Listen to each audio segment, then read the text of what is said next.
Hello and welcome to the Quarantine Ranking List.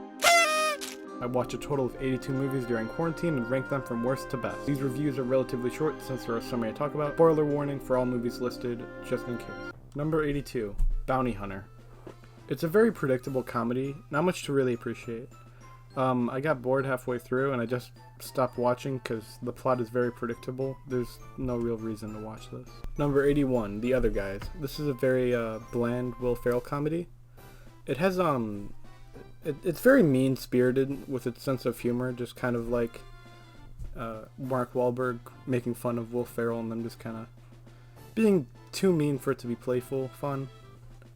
I do like the opening part with Samuel L. Jackson and The Rock. It's very over the top, and that's kind of the humor I appreciate. But that's about it, and they're only in it for the first 10 minutes anyway. Number 80, Star Wars Episode 2, Attack of the Clones. The weakest of the worst Star Wars trilogy. Count Dooku is definitely the worst Star Wars villain, and the effects are very dated, but that's more a product of the time, and George Lucas kind of goofing around with too much CGI. Anakin and Padme's romance scenes are very unbearable with very bad dialogue. I don't like sand.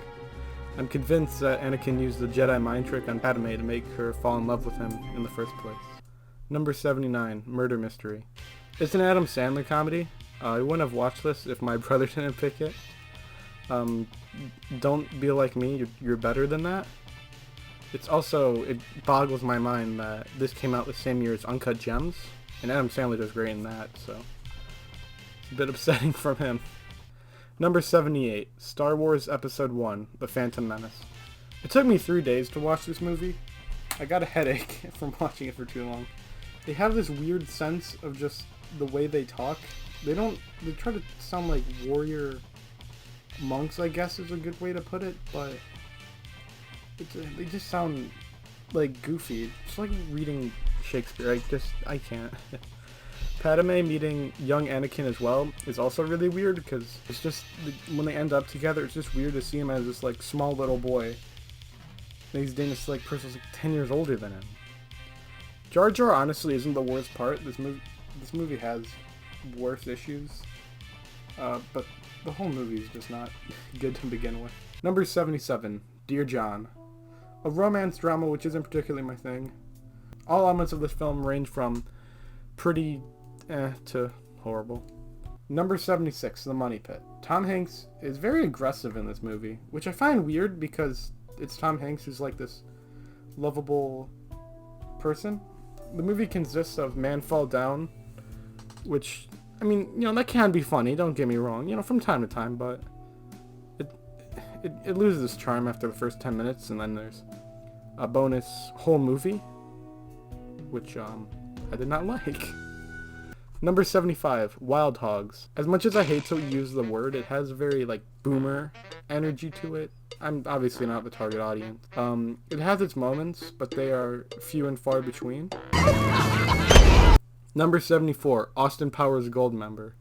The weakest in the trilogy. The jokes also feel very weak in this one, where they overuse jokes often, and none of them are very funny, or they'll have the same problems that I'll mention later in the first one, where they go on for too long. Dr. Evil is the best part. They point out that they're reusing jokes, which is supposed to be like a funny, but just pointing out the fact that you're lazy doesn't excuse the fact that you're lazy. Number 73, Star Wars Rogue One. None of the characters were very interesting, which is kind of important in a movie when you're supposed to care about all the characters when they die. I liked the robot guy. I thought he was pretty funny. And the blind guy, because I thought his kind of belief in the Force was very interesting, especially during a time before because in the timeline the Jedi already fallen, and this is before New Hope, obviously. My main problem, like I mentioned earlier, I can't even remember their names, and I don't really feel bothered to look them up. That's why I just called them the robot and the blind guy, because they're very forgettable. An interesting concept, but it failed in its execution. I also don't like the nostalgic kind of junk where Darth Vader shows up constantly. I think this movie should have been detached in the sense that it's its own thing, less than, oh, we need to include Darth Vader because that's cool. I fell down! Number 72, Austin Powers International Man of Mystery. The humor drags on way too much. Even though Dr. Evil and Austin Powers are both played by Mike Myers, I always find myself finding Dr. Evil more funny. Be due to my sense of humor, but I also think it's just a fun parody of villains where Austin Powers is just kind of, it's just, I don't like that. It's just not my thing. Number 71, Tremors 2. A sequel with a noticeably lower budget isn't necessary because they already know the weakness of the monster from the first movie. They don't feel very threatening because they know the weakness, so they don't have the same sense of like fear they did in the first movie, and they kill them with like no issue. So just kind of ruins the scary part of the more monster movie. Number 70, Kung Fury. The first 10 or so minutes are really good, and this is only half an hour long. But then toward the end, it feels like it's trying too hard to be stupid, so it becomes dull and over the top. Like, the best movies are the movies that are unintentionally stupid because it's funny to laugh at other people. But when something goes for being stupid and it keeps going with that, the joke isn't funny anymore. Chief McNichol speaking. Is this the police? Yeah, this is the police. You! Number 69, Gemini Man. I don't know what I expected. I knew it wasn't going to be good, but I was still disappointed. It was over the top at times, but very boring with the story structure and just the movie itself. However, I do like the de-aging on Will Smith. I think it was actually really impressive, especially with the budget they had.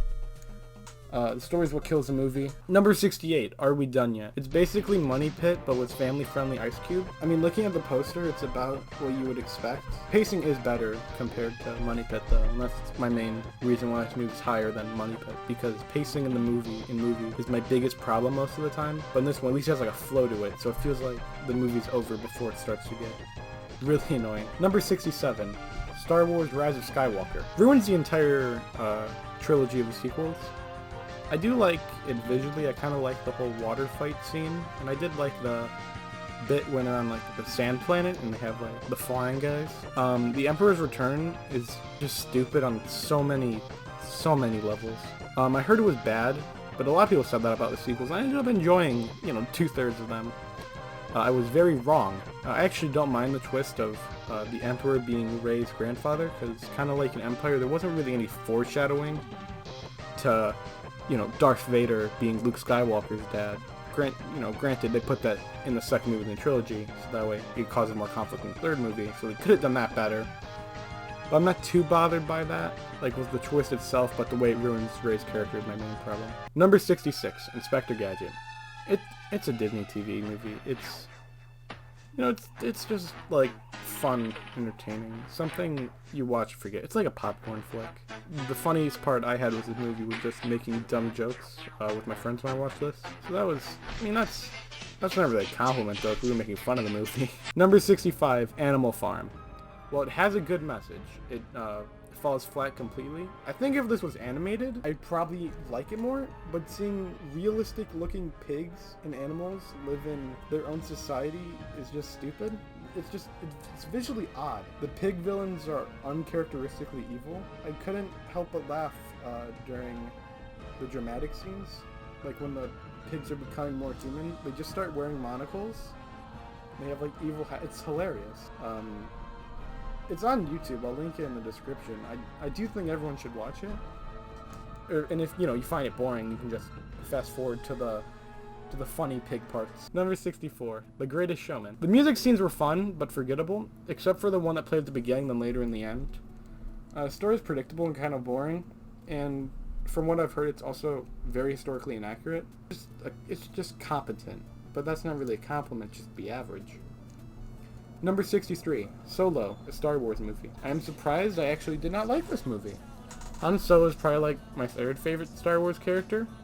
So I was really disappointed in this. I don't know if my enjoyment was the film's fault or my own, because I was kind of like in a bad mood before I watched it, and maybe I was just in a bad headspace. I wasn't feeling real good that day either. So, there were factors outside of my control. Because stuff like the train heist and the space jump scene was like visually cool. It kind of reminded me of Uncharted, but like in space, obviously. Darth Maul showing up is just pandering, and it's very unnecessary. It's like Darth Vader in Rogue One. Why can't it just be separate from the originals?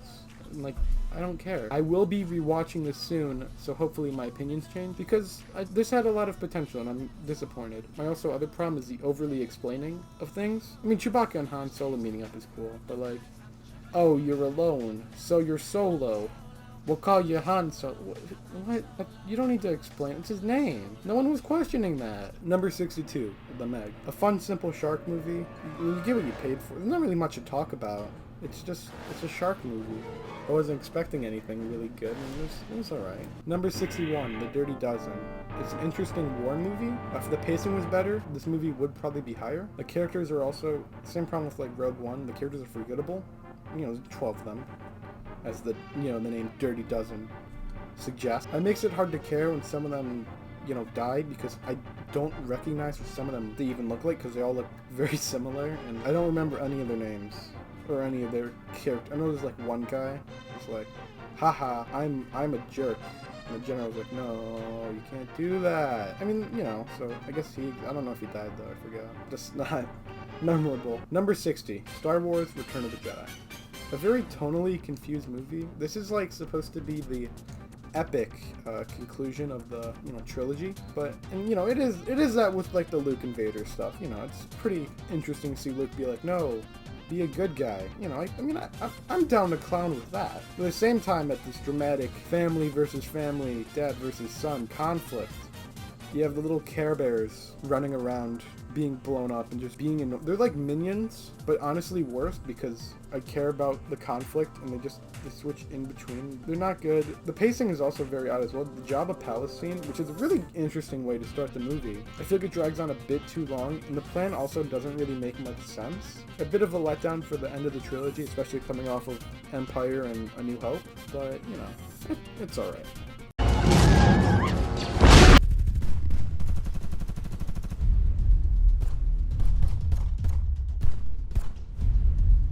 Number 59, Toy Story 4. It's very beautiful from a technical standpoint. The opening scene especially looks very realistic. It's kind of cool how technology has improved so much since, 20 years, how we've become this close to almost emulating real people. The movie has a lot of character assassination problems, mainly with Buzz Lightyear. He's very dumbed down, which I thought was kind of shocking. I mean, I don't like kind of every movie reverts back to system mode or whatever, because in Toy Story 1 that's the main conflict. He doesn't know if he doesn't think of himself as a toy to Space Ranger. Toy Story 2, there's the other Buzz Lightyear that's like, oh, I'm Buzz Lightyear, I do things. Then Toy Story 3 becomes Spanish. Then this one, I guess he's done. It feels wrong from how his character has been kind of growing from the first from the third movie. This one, Woody kind of being the character that's never given up on anyone. He just gives up on Molly the second he's not played with, and I think that's kind of wrong. He wouldn't do that. A lot of the characters also get benched for the new characters, which, I mean, some of the I like the duck and the bear. I like Bo Peep. I like I like Keanu Reeves, kind of. But a lot of them just get benched into the RV. Like Jessie, who was like a leader in the second and more the third one, she gets benched and just hangs out in the RV. The ending's emotionally manipulative because it doesn't earn what it's telling you, what it's like saying. Like, it's sad because you've grown up with these characters, but is it sad because the movie got up to that point in a good way? I don't think so. I wasn't a huge fan of Toy Story 4. I actually I didn't forget about it, but it's very forgettable. I mean, take it with a grain of salt. Number 58, Super. I'm very mixed with this movie. I like kind of the idea and like setting of it. I think it is interesting. Some scenes are in very, very, very poor taste, and that's what turns me off from this movie the most. It's just I can't get with that. I don't like it. Number 57, Scoob.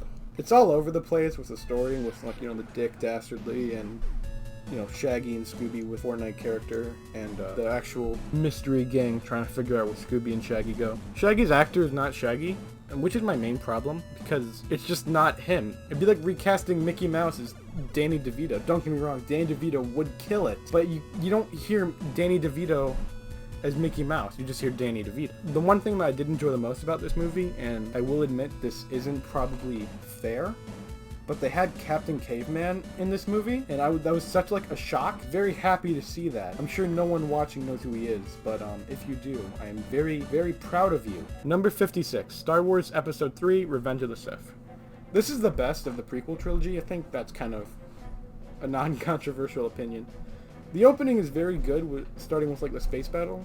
A CGI one-take shot is easier to make than an actual shot one-take shot, but that isn't true because you have to render the CGI all across, every frame. It's actually really impressive, which isn't something I'd think I'd be saying. General Grievous is the best prequel villain if we don't count the Emperor, because the Emperor is hilarious. The thing is with this movie is that it's pretty bland up until the Emperor says, "I am the Senate," and then blows up. That's when one starts dying. As a comedy, this is hilarious. It's a dramatic movie. It's hilarious, but that's not the point. It's one of those like so bad that it's good movies, and I enjoy it for that reason. Number 55, Austin Powers, A Spy Who Shagged Me. Introduces Mini-Me, who works very well with Dr. Evil. The jokes also land better in this movie. There's not, the funny pee gag where he pees for like a minute.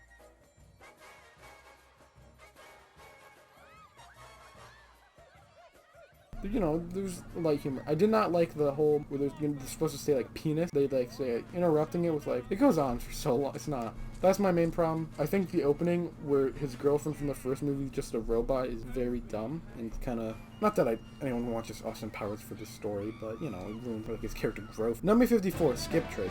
A very fun action movie. The opening action sequence is actually really interesting. I know I mentioned it earlier, but it's kind of like Uncharted with like buildings crashing into each other. It's really cool. The action's actually done super well. Not that you should base a book by its cover, but based on the post, this looks very average, which it still is. The story is very weak, which is kind of like, haha, I'm mean jerk head. Oh, my dad, and then Jackie Chan is like, no, my dad died, and then I'm sad, and I'm gonna avenge him by killing his killer, or whatever. The mean guy learns to be nice in Jackie Chan. It doesn't try to be something that it isn't. It knows it's very cheesy, which is something I can appreciate. It's good to have that self-awareness enough that they don't focus on the story, they're more focusing on the action. That's what you go to see an action movie for. Number 53, Angry Birds 2. While the story is weak, what do you expect from Angry Birds 2? I don't know if just memes have ruined my sense of humor. I eat dirt. But I laughed a few times. There's like a whole Baby Shark segment. I hate remembering this. Everything else about the movie is just okay. Number 52. You might not count it as a movie, but Letterboxd does, so I'm just gonna do it as well. Very interesting documentary with plenty of twists and turns, and what I like the most is that all the characters are very unlikable. I know people side with Joe Exotic, what is wrong, he's a horrible person. It's a very interesting, it's a cool setup. If you haven't watched it, check it out. Number 51, Little Evil. A very cheesy comedy horror with a very lame ending. I was really disappointed in the ending. Kind of like with Meg, you get what you want from this movie. If you expect it to be bad, it's going to be bad, and if you expect it to be okay, you expect it to be okay. Number 50, Blade Runner. I love the world in this movie, and I like the concept a lot, but this movie is one thing I can't forgive. It is very slow in the opening. I know it's to build up the world, but I can't forgive something for being boring. By the time it apparently gets to the good stuff, I'm asleep. I've tried to watch this film 2 times now, and I can't stop falling asleep after the 20 minutes. Number 49, Hot Rod. Surprisingly enough, this movie actually works better as a dramatic story than a comedy. Rod makes me sad in this movie, how he just wants to beat up his stepfather because he needs to show he's a real man. He gets bullied by, everyone's like a loser. I don't know, it's just me. It is pretty funny at times, though. Number 48, Phineas and Ferb Star Wars. Okay, now I know what it sounds like, but this movie is better than, half of the Star Wars is. It's just fun. Unlike a lot of TV specials, with Star Wars specifically, where they just spoof things, it'd be like, haha, that's funny, because it doesn't make sense. They're not, it's like a parody, and the best parodies offer something new instead of just rehash, and that's what this. It also explains kind of small things that happen in the original trilogy. It feels like it's organically tying itself into the movie. Kind of like with the escape pod scene. An example would be with the escape pod scene where R2 and C-3PO get on. Buford fires a shot at them. This happens in A New Hope, but this gives explanation to why they were being shot. The music, because, Phineas and Ferb has a bunch of musical numbers, it's average. But, it's fun, I hate to use it because I feel like I'm copping out by saying that word, but it's just entertaining. Number 47, Bao the Visitor. Now it's gonna sound weird. This is because kind of like there's a few other movies. Probably no one's heard of this. This is my little cozy movie. It's an over-the-top action anime. It's made by the guy that made JoJo. So seeing some of the concepts in this that later go over to JoJo, it's very cool just because I'm a fan of that. It's cheesy. I hear they cut a lot of stuff out from the manga. I'm not gonna read it because I don't really care. I'll link that in the description as well because that was on YouTube when I watched it. So hopefully it's still on there. Number 46, Penguins of Madagascar. The best part of the Madagascar trilogy with their own movie. I like the plane scene where they're just jumping from plane to plane. It's very ridiculous. I like the villain, Stupid Octopus. Just kind of. It's goofy because the Penguins of Madagascar, but I really like it. Maybe it's just not nostalgia talking. The TV show is better. Dr. Blowhole should have had a cameo in some form. 0 out of 10. Garbage. Number 45, Indiana Jones and the Temple of Doom. Has a Spielberg charm for sure, but the side characters are very annoying. I don't like the kid. I don't want to be mean to a kid, but he just doesn't shut up, and it's just very irritating. I don't like the the romantic interest where it's like, ew, we're in the jungle, I hate snakes. And they eat like monkey brains. She's freaking out. Granted, I would freak out if there's monkey brains, but it's not very funny. I really only remember the minecart scene and the bridge with it's interesting. It was definitely a pioneer in the genre. Number 44, Indiana Jones Raiders of the Lost Ark. This introduction is fantastic and sets the stage for the trilogy completely. It's iconic, fun, and entertaining. Like the second one, the side character is on the sign, but more on the positive side. She's not the worst, and I like how she was fighting in the beginning. I thought that was cool. But I don't like how they make strong female characters. They're strong, but then they get beat up, and then they need the main guy to save them. They show that they're capable, but then they don't do anything afterwards. It's just that just irks me the wrong way. The plane sequence was the big dude and Indiana Jones fighting is fantastic with the sweeping camera angles and the cinematography, the score. And there's one joke that I found funny is the guy that does the kung fu or the martial arts or whatever, and then Indiana Jones just shoots him. Number 43, Cloverfield. I haven't seen many found footage style films, so this was a treat. Maybe there's better in the genre, but from what I've seen of it so far, I really liked it. The opening is a bit long for my taste, but I still think it was kind of interesting. Just kind of how it shows, this is the wedding, and there's drama, and sets up, later events. I like that we don't see the monster often, because fear of the unknown is stronger than the fear of, it's just a giant guy that shoots things. This is gonna sound weird, but the monster's not very important. The important thing is the characters and how they express their fear and a not understanding of the situation. The monster's important because it causes conflict, but the monster itself isn't important. I also like that most of the deaths were off screen. I thought that was very interesting. Kind of with the tent. They don't die off screen, that was kind of wrong, but they don't show gore and blood everywhere, which I like. I'm not a fan of that. I like the ending bit or whatever on broad daylight is kind of lame. It kind of ruins it. The acting was good all around though. Number 42, Onward. On a rewatch, it wasn't as good. It doesn't have much of an impact as it did when I first saw it. The casting is odd in my opinion. It kind of seems like the whole hiring big name actors because we want to make money, less than let's hire actors that probably fit the role better. Tom Holland, I think, was an okay fit, but this feels like they're doing he's Spider-Man. We should cast him. I get it. Chris Pratt seemed kind of out of place as just screw up older brother. It seems like more of a, not Jack Black now maybe, because Jack Black's kind of old, but a character like Jack Black. First 2/3, I like the world. I thought it was kind of interesting how magic kind of faded out, and I kind of enjoyed the whole D&D kind of feel it had. We must go on a quest. I was not a fan of kind of mentioned it, but I'm not a fan of the Chris Pratt character, and I normally like Chris Pratt, so I was a little disappointed in that aspect. The ending was not what I expected at all, but I think that's part of the reason why I like it. It was a very powerful ending, and I thought it was good. I like it. This movie and Coco, and hopefully Soul, will be steps that Pixar can take if they're heading in the right direction. Toy Story 4 was kind of like a bump in the road, but hopefully it's just a one-time bump. Number 41, Hook. I like the premise, and I enjoyed the film up until they get to Neverland. I think it's interesting how, Peter Pan becomes a business pirate or whatever. It's kind of cliche with the whole absent father, you're never around for the kids, that sort of thing. Tinkerbell stuff weirds me out. I know Tinkerbell's probably a child herself because you don't age in Neverland. How it's revealed that she kidnapped Peter Pan from the orphanage, brought him to Netherlands, so they grew up for I think it was hundreds of years. Let's just say it was 100 years, because I don't remember the exact number. I don't want to look it up. And then Peter Pan visits Wendy every year. She's like, oh, I'm too old, I can't fly anymore. It's like, haha, I'm gonna kiss your daughter. He's like, wait, no, Peter, stop that.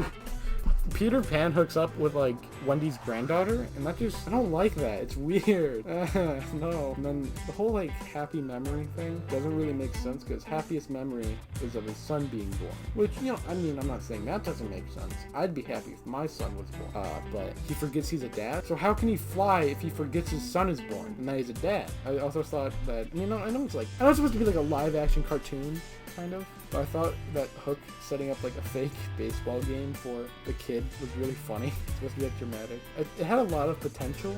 The concept is very unique, like I said earlier, but it missed the mark. Number 40, Wonder Woman. I really enjoyed this film more than I thought I would. I like the setting of World War I and how Wonder Woman interacts and deals with that. It's kind of like, I hate making comparisons, but it's like Thor and Captain America kind of like merged together for this one. I think Gal Gadot did a good job at portraying the character. I thought the acting was, you know, pretty good. The final fight is what my main problem is, because struggle with, not just this one, but the conflict doesn't need to be a big, dumb fight at the end. It can just be the conflict of war. The conflict is just, she doesn't want war to happen anymore. And that can be the conflict in and of itself. We don't need to have a fight at the end. It can just be like a moral conflict. So that's my main issue. Number 39, Star Wars: The Last Jedi. While the Casino Planet stuff is odd and out of place, which, I mean, I know a lot of people say that, but honestly, I don't really feel that way, because Star Wars always has that one weird out of place scene. I mean, like, you know, you have to look at A New Hope, you have, you know, the garbage monster in Empire, you have the space worm, Jedi, you have stupid Care Bears, you know, a lot of people have complaints about the opening where they have a Yo Mama joke, which, I mean, I guess I can kind of get that. But at the same time, it's not like they didn't have jokes in the original, and then people like are like, oh, it ruins the First Order. Well, okay, the Care Bears in Return of the Jedi ruined the Empire. Telling me these stormtroopers are being taken out by little munchkins. I feel like saying like sounds wrong. I mean, I do like it, but it's just hard to phrase. I like that the Resistance is kind of slowly being taken out by the giant First Order. I saw the Snoke twist was great. I thought, and everyone's like, ooh, Ryan Johnson subverting my expectations on Star Wars and he's ruining it. I liked it. I thought it was unique. It gave something new to the series. I like the Rey Jedi stuff. I think her training with Luke and how Luke has changed from the original trilogy is a good thing. I don't get people that complain about that. I can get you don't want the character to be that way, but to expect the character to just do backflips and be the same as when he was not Luke Skywalker. This is good, like, in retrospect of Rise of Skywalker. But I like the scene where she goes to, like, the mirror place. I forgot what it's called. But it's supposed to be like, this is where your fate is. And there's nothing there. I thought that was really cool, and I thought it helped build up the fact that family was just a bunch of desert space hobos, and the Force they did change that, and that made me upset, though. I think the fact that Luke never swings his lightsaber in the fight against Kylo Ren shows volumes of how his character has grown. The cinematography in this film, which is something I don't compliment often in films, I know I did in a few other small parts, is a huge standout in this film. It's definitely the most visually interesting film. I like the light speed ram and the fight on Hoth are excellent examples of this, with the red crop dust thing showing it against the white. Number 38, Spies in Disguise. Okay. Now listen. Now, I know this sounds odd, and it may be due to the fact I was clowning on this movie the whole time since its release, because it looks stupid, but it genuinely shocked me how good it is. There are some pretty clever action scenes, pretty funny. There's 50 Shades of Grey joke. I do think, the characters aren't very developed, and I didn't really expect character growth anyway. Tom Holland being like, oh, I'm nerd because I'm quirky child, am I right? I do still hold the opinion that if Will Smith didn't turn into Funny Bird, it would be better.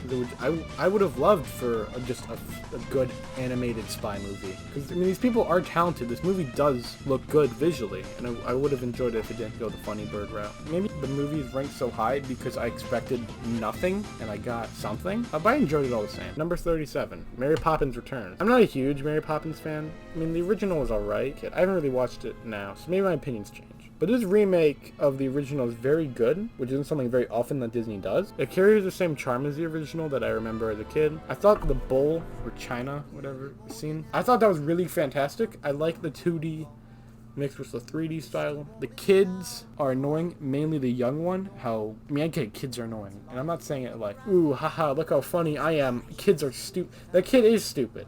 I don't like that kid. The music is really phenomenal, which I kind of expected based on the original Mary Poppins. I like the chimney sweep song. I thought the bubbles stuff was cool. The upside down bit just felt like they needed to make the movie longer and they needed to have a better soundtrack. And that's one of my other problems with the movie. It just that part felt unnecessary. But other than that, I think it's just as good, if not better, than the original. I know supercalifragilisticexpialidocious isn't in the movie, but I don't really care. I think it's actually a good thing if you think about it, because it shows that this movie is trying to be independent of Mary Poppins, unlike, Lion King, where it's like, let's do everything but worse in every aspect. I'm glad they didn't do that. Number 36, How to Train Your Dragon, The Lost World.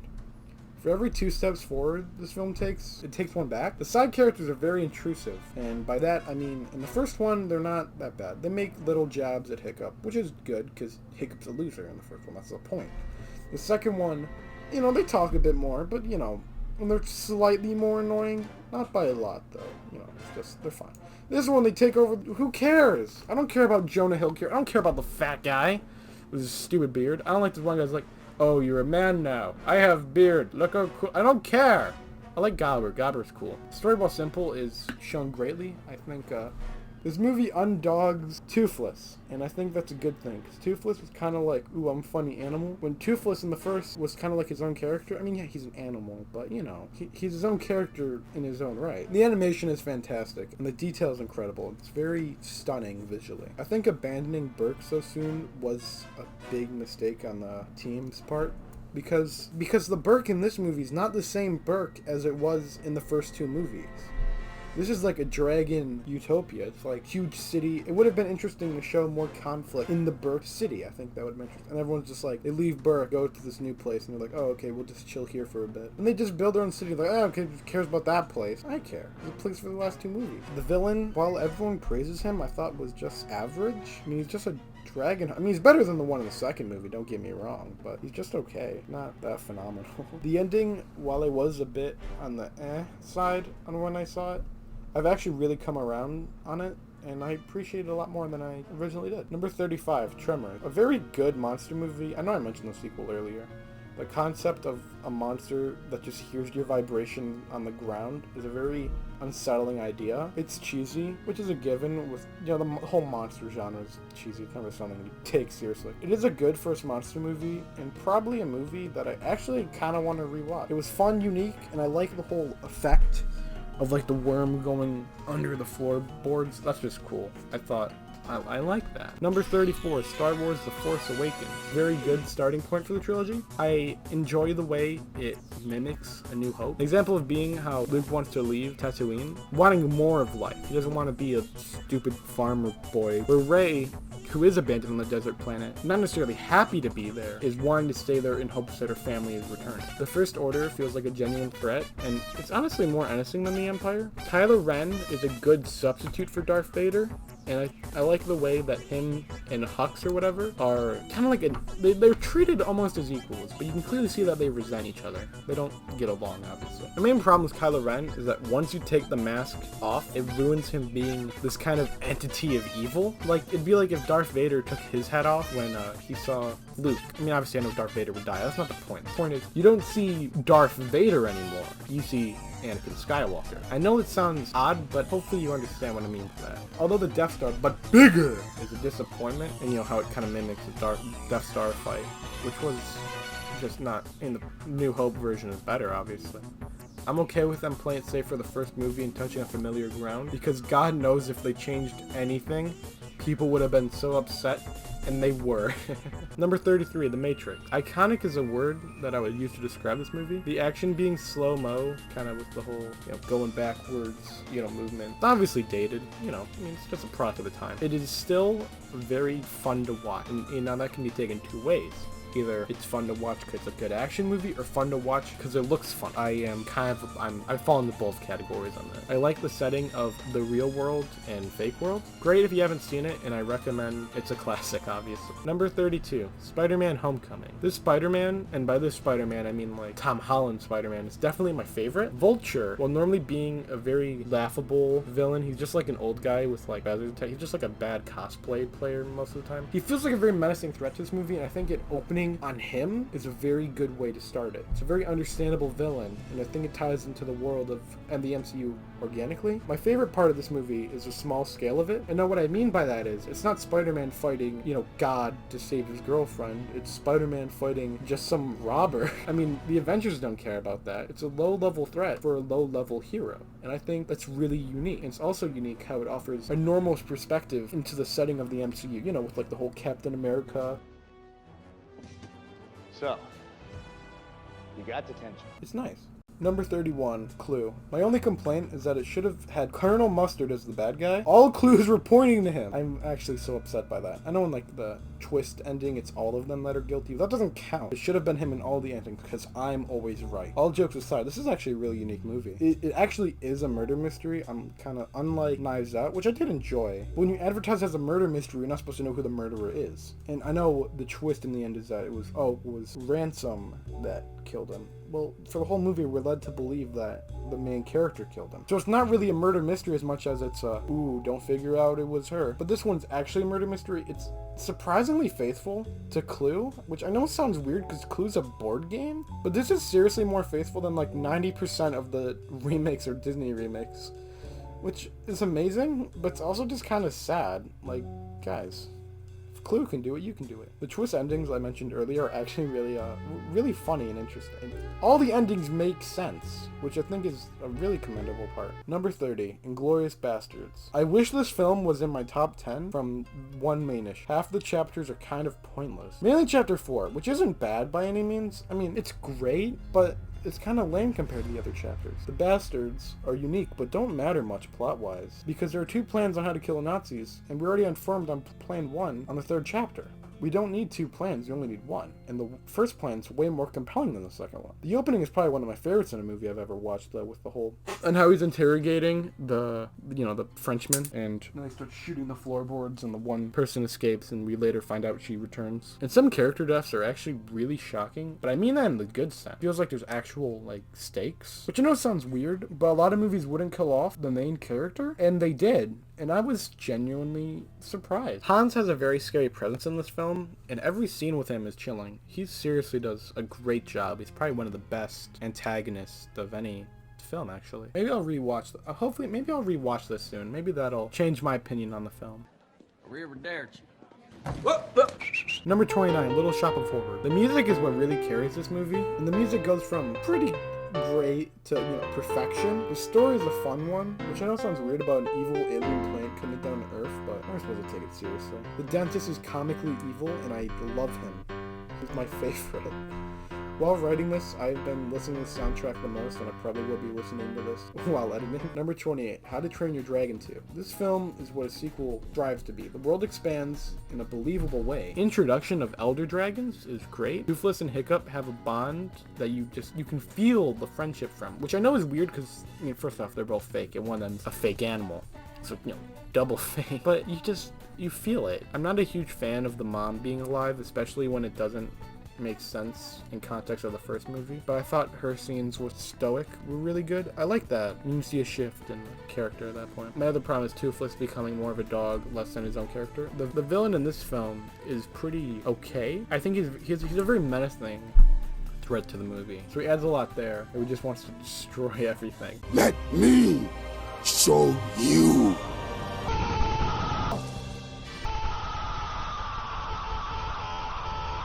Number 27, Iron Man. The way this film subverts what a hero should do is what I love the most. The best thing about Tony is also the worst thing. He's always working. Tony Stark is a complete jerk, and I love it. When he gets kidnapped by the terrorists, you see how his character really changes, because, in the beginning, he's kind of a cocky jerk. I also like how, unlike most heroes, Tony goes back and gets revenge on the people that held him hostage. He just blows them up. It's satisfying, but it's just not what he'll be like, oh, I'll let bygones be bygones. I'm not gonna stoop to your level, he does. Also, just seeing the first entry in the MCU is cozy, but it's really cool seeing how Tony Stark builds his own suit. Now it's just grafted to his skin, you just have to push but his chest goes up. I think it's interesting to show how he can't even like fly in this one. I do think the final fight, like Wonder Woman, sucks. You don't need to have that conflict. The conflict just needs to be between the terrorist and Tony Stark. You know, Tony Stark is grown as a character and not being a jerk anymore. And he's still a jerk, you know what I mean. I thought having the random businessman just be like, oh, I'm evil the whole time. Ah! And it's just, don't need to do that. Number 26, Lady Bird. A coming-of-age film, which is not something I'm particularly into. The characters are all really well acted. I feel like I know the people in this movie. The ending really stuck with me as well when it ended. I think it's on Netflix now, so check it out, I guess. Number 25, El Camino. I am a huge Breaking Bad fan, so major bias here. This is basically a Breaking Bad TV special, which isn't like, I know people say TV special and it's kind of got like a negative stigma around it. TV special for Breaking Bad just means it's good, watch it. Seeing what happened to Jesse, well, I know some people kind of like endings ambiguous. I wanted to see what would happen to the character. I don't want to spoil much because it'll also spoil the show, and I don't want to spoil the show because the show is amazing. But the ending was what I kind of expected, but not. But the ending was perfect and a fitting end for Jesse Pinkman. Number 24, 21 Jump Street. Classic for sure. The plot is simplistic but fun. I don't really expect much. Plot-wise, you know, they make fun of themselves. While fourth wall breaks aren't really my thing, this movie does it well. Right here. Handsome, and he's probably a dummy. And then this guy. He's short and insecure. And he's probably good with money. Oh, you are good with money. The comedy as well also works really well, which I already said was a little bit surprising for my taste. A fun time you shouldn't pass up. Number 23, Back to the Future 2. This is a very good sequel. I love the change in location, how it kind of goes from the future, evil, present Biff, which is hilarious, and then, you know, it goes back to the past, and then you go back to normal. I know it tries to be serious, but old Biff is really funny. I don't think it's entirely intentional, because he's like super old, and he's like, hey, boy. He's like, it's so goofy. He's like about to shoot Marty McFly. He's like, don't McFly, don't do it, McFly. I'm not the biggest fan of them going back to the first movie where they're like, oh, we gotta stay away from you, Marty, but you, Marty, need to... I don't want to say it's nostalgia pandering, because I feel like that's wrong in this case, because it is an actual plot element that needs to happen, but I feel like it is indeed not good. It is unique in, like, the technical aspect, how it has the stuff, but it's just not. Number 22, Monty Python and the Holy Grail. Beyond quotable. Probably one of the funniest comedies I have seen personally. And that goes up there with like Airplane. Very creative and inventive. It changed the landscape of kindness forever. I mean, it's Monty Python, which is iconic in and of itself, but this movie is probably like the peak. I know a lot of people say Life of Brian is better, and I've seen a bit of it, but I don't think it's that much better in quality. I also like how it did things with like budgetary restrictions, because they couldn't afford actual horses. So the coconut iconic gag where they have it like, that's because they didn't have a budget, actual horses. And I thought that was really creative. And it's funny. I do think the ending is very bad. I know they kind of build up to it over time, which is, I mean, it's a kind of a funny, you know, returning gag. I would have liked to see an actual attack on the castle. I also didn't think the whole scene was like the women or whatever it was. That just made me uncomfortable. I didn't like that. Number 21, Back to the Future 3. The change from a more serious tone to a slightly more goofy tone is appropriate. And I say serious loosely because I didn't take the second one all that serious. I mean, he has serious moments like when Marty McFly sees his dad's grave. Granted, I'm not saying that isn't serious, but most of the movie is still very silly. Annoying with it. I like the Western setting. I like how Doc changes the future. I don't dislike the ending either. It's just, it gets to a point where almost it's a little too goofy for me, with the whole flying train with the kids and he has the dog. It's a little wacky. But on the bright side, it's a solid end to the best trilogy of films. No one can change my mind on that. Number 20, Indiana Jones and the Last Crusade. The Last Crusade is good because of Indiana Jones' dad. Now, what do I mean by that?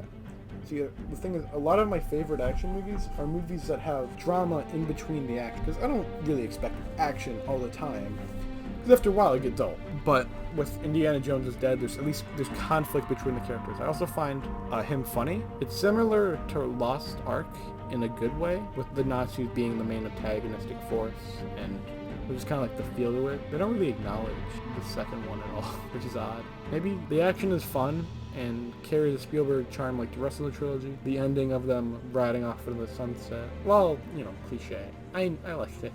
Number 19, The Little Mermaid. I remember liking this movie as a kid, but rewatching it now, I don't remember it being as good as it actually is. The music is really good. The animation is fantastic. I mean, this is classic Disney. Also surprising. Oh, it's also surprisingly funny, which is something I didn't expect.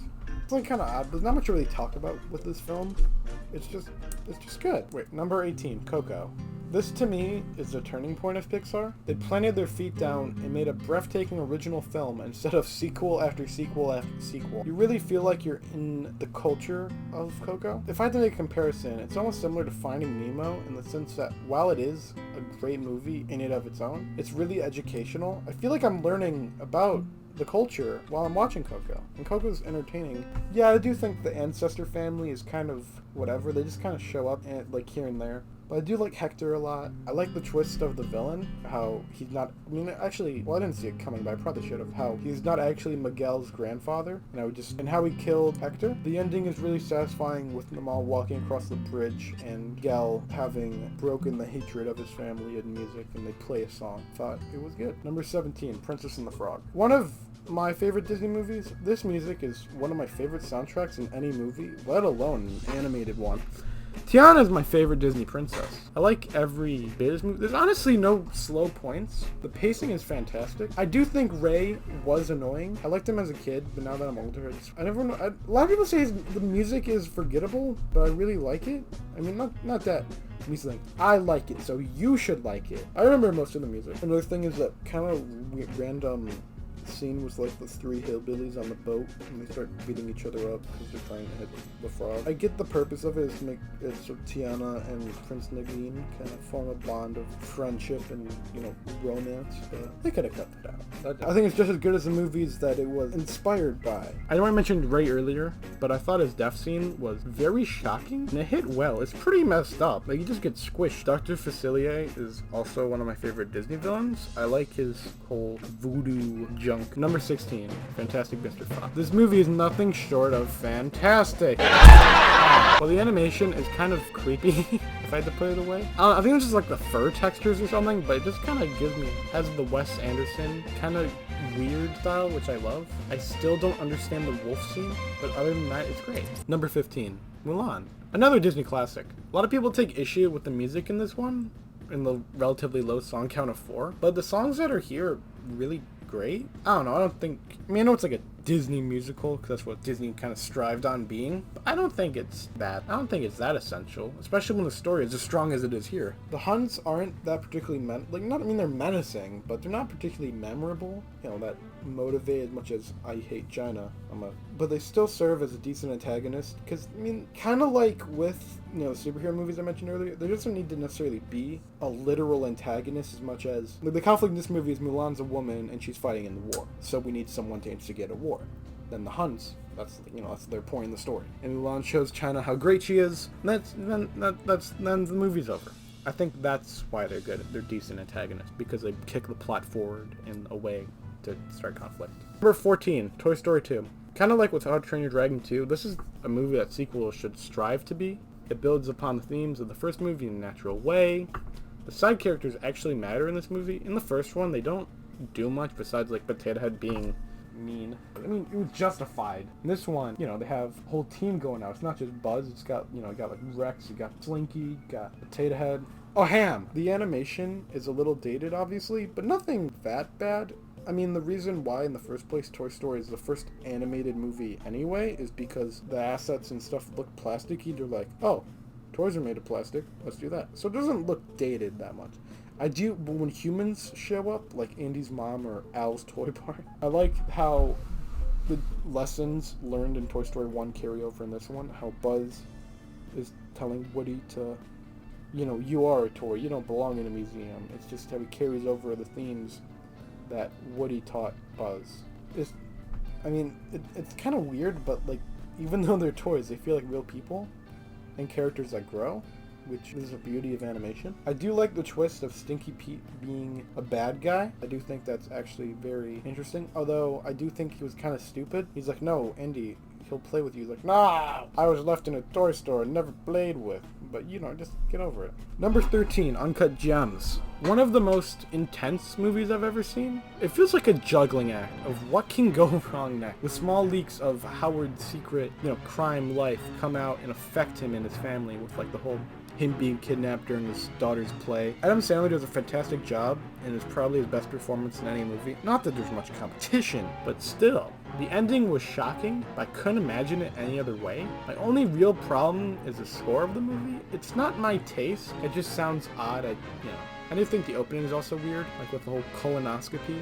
I do like that. I do think the dialogue could also be better. And not that it's bad anyway, but they do swear probably too often, in the sense that I feel like a 13-year-old wrote the movie at times with the amount of times they dropped the F-bomb. So that could have been better. Number 12, The Hunchback of Notre Dame. Disney went all out with this movie. The animation, music, and characters are perfect. I know some people have issues with the gargoyles, but personally, I don't. They're meant to represent Quasimodo's emotions. A Guy Like You isn't that bad of a song, although it is the worst in the soundtrack, granted, but it reflects the fact that Quasimodo's trying to be hopeful in some sense, because the world is literally on fire and everyone he knows could be dead. So, I think it's okay that it is a funny song. Plus, anyway, for Disney to make a movie like this, they needed to have, at some point, a funny song. Because parents would be like, why is there sinning in assault? This isn't a good movie for my kid. Frollo is the most menacing Disney villain. I know a lot of people say he's like a realistic villain, and I think he was as well. I do think as well that the tonal problems don't just end with, oh, funny song. I think it's, being up and getting like fruit thrown at him, which is actually brilliant because they couldn't obviously put blood, so they have like tomatoes and red fruit, so it shows blood. And then like 2 minutes later you have Esmeralda kicking people in the balls. They have like a goofy, like, not like, I don't mean goofy as in like goofy, I mean goofy as in like goofy.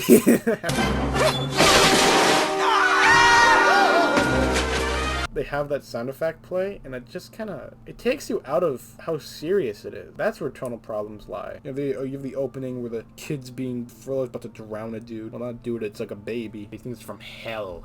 And then you have like gargoyles being like hee hee hoo hoo. It'd be like in Uncut Gems where if Howard just started acting like he was Adam Sandler in Grown Ups, it would ruin the movie. I don't think it ruins the movie here as much, because it is. I don't like the excuse it's a kid's movie, but it's a kid's movie. They do need to have it a certain way. That's my main problem. It's a classic that not many people have seen. Number 11, Monsters, Inc. More emotional than I remember it being, actually. The casting is great. Mike and Sully are extremely lovable characters. The animation is a bit dated at times, which isn't that big of a deal. I mean, it's noticeable, like, mainly with just, like, Sully's fur textures. It doesn't look the best at times, especially on the Abominable Snowman. And then if you see, like, Monsters University, you can see really creepy. Oh, it could have looked a lot better, given it came out at a different time. I think the monster world is very charming, with, like, small doors for Mike and a big door for Sully. Each object has a slight monster design with, extra eyes or weird looking fruit. I think Randall being the main antagonist for like the first 2/3 of this movie, and then Water News being a twist 1/3 of the way in is really smart, because it gives us an antagonist that we know there is, then an antagonist we didn't expect. The ending, the ending is pretty heartwarming where Sully sees Boo again. It's precious. Road work ahead. I sure hope it does. What's the deal with airline food? All right.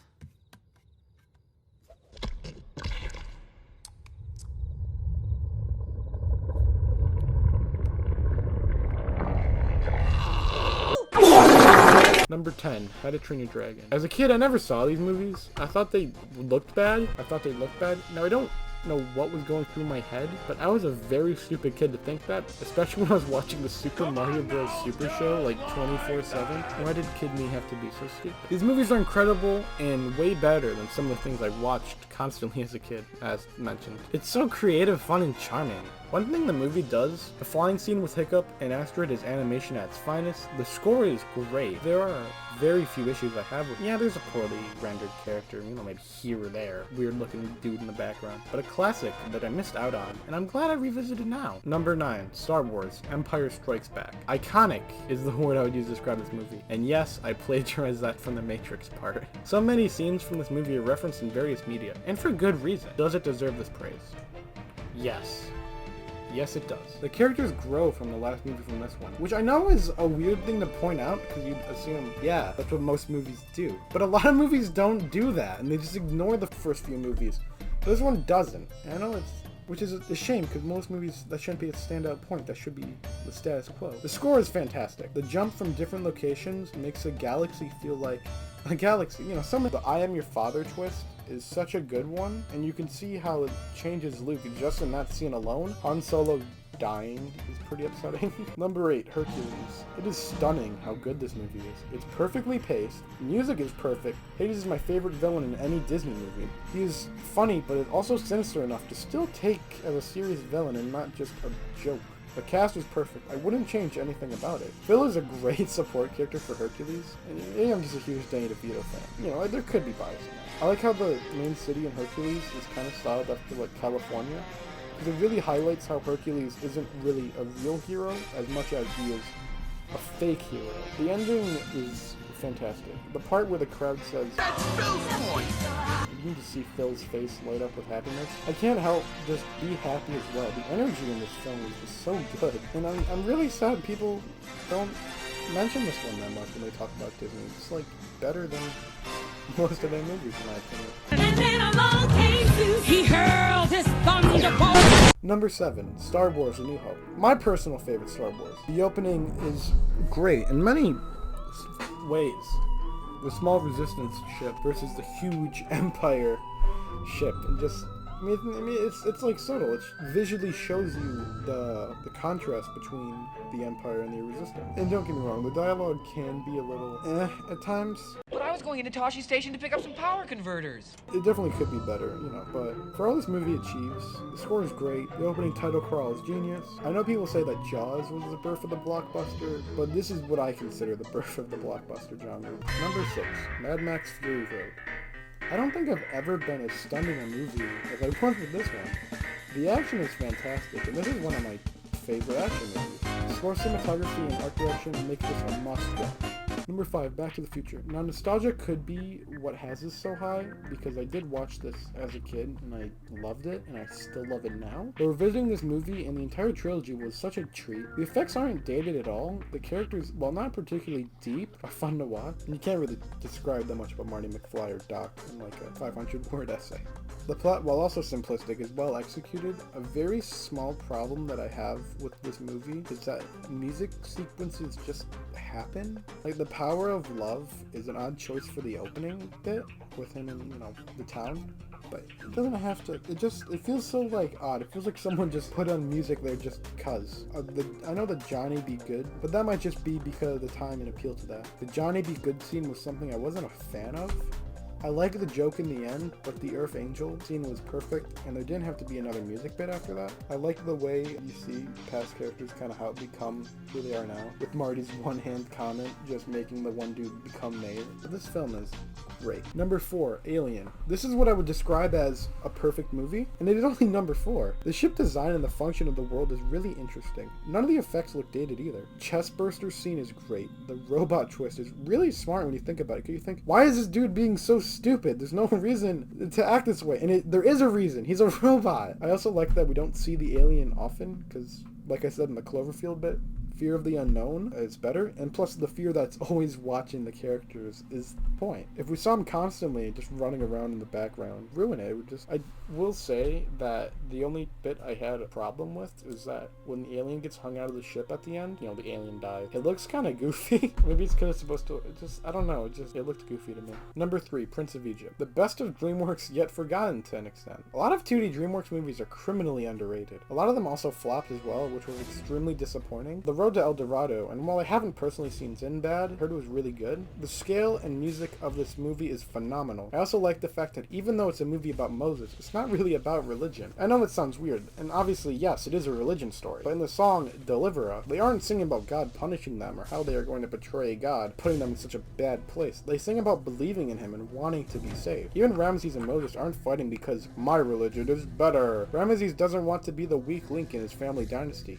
His dad makes him have this fear that he's just going to screw everything up. He's full of pride and doesn't believe he can be beaten. If he lets the people go, he will be the weak link in his family. I also love the attention to detail. An instance of this would be in the song Playing with the Big Boys. The priest sees literal smoke and mirrors. Parting of the Red Sea scene is visually stunning and I mean, the whole movie is visually stunning, but this is just another visually stunning part. That honestly probably the most beautiful animated film I've seen. The best DreamWorks movie and definitely a candidate for the best animated movie. Number 2, Spirited Away. This is a tie between Prince of Egypt for my favorite animated movie. I've always heard great things about this movie, and looking at the trailers, I mean, it looks okay. I didn't think it looked like what it, I heard it was, but I was blown away once I started watching. It's very creative and weird, which is fun and I enjoy that. I don't want to talk too much about it because I don't want to spoil it, which I know is weird because I talked about spoilers earlier, but this is an experience that everyone should have at least once, and I don't want to give anything away. Number 1, The Shawshank Redemption. Along with being the best movie I saw during quarantine, this is also my all-time favorite movie. This is hands down the best performance of Morgan Freeman and Tim Robbins. There's not a single bad performance in this movie. While I'm not a huge feel-good movie person, this film was an emotional roller coaster. The ending is built toward in a very organic way, and nothing feels forced. Seeing Brooks kill himself since he can't adjust to the real world makes such a minor character feel like a real person. How he writes the letters to the people left in prison, how he contemplates wanting to commit a crime to get back in, so he just feels right. Seeing the world evolve as he gets out is shocking both to us as a viewer and him as a character. And then seeing Red have a similar experience to him, but decide to push forward for the better, and reading Andy's note. Andy teaching Tommy and just seeing how corrupt the prison is frightening. I mean, you get like a sense of joy when Andy starts building the library in the prison, and it just seems like a fun space. It feels like the prison, you're getting familiar with the prison, which I know sounds weird, and I know it's a prison, so it's obviously not ideal. We see things going up, and then it just takes a dive into Andy seeing how corrupt the prison is, with the warden just killing Tommy just because he might cause a problem for him. How the guards threaten to take away all that Andy has because he's worked so hard for him. The escape scene is built up in such a great way that I didn't see coming.